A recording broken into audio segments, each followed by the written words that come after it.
हाँ, तो अभी हम समझने का ये प्रयास करते हैं कि कॉकरोच जनता पार्टी का जन्म कैसे हुआ।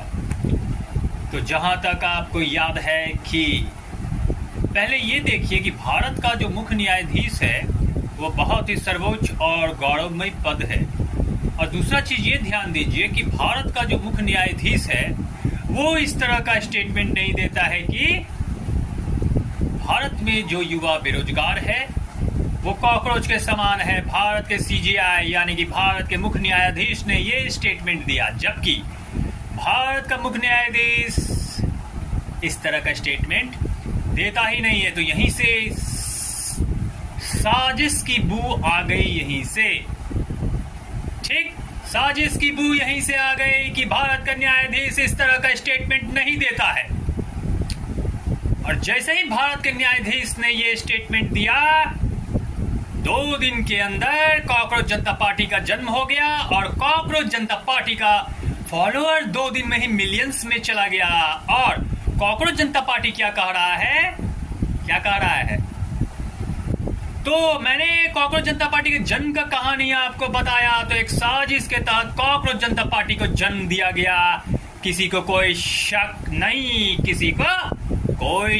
नहीं। तो अब आइए मूल बात, ये बीजेपी का ही सी टीम है। कॉकरोच जनता पार्टी जो है बीजेपी का ही सी टीम है। तो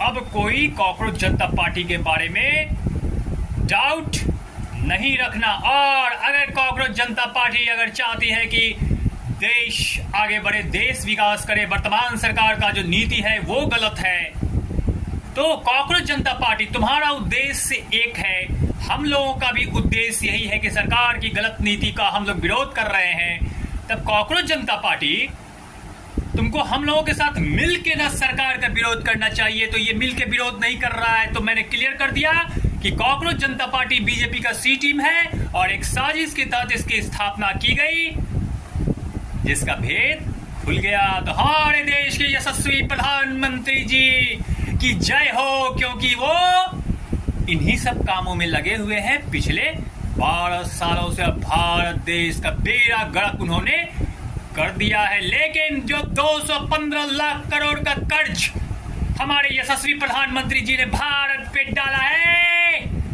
उसका हिसाब प्रधानमंत्री जी आपको दे के जाना पड़ेगा, ऐसे नहीं जाने देंगे। ये काम तो अपराधी का होता है कि देश पे 215 लाख करोड़ का कर्ज करवा देना।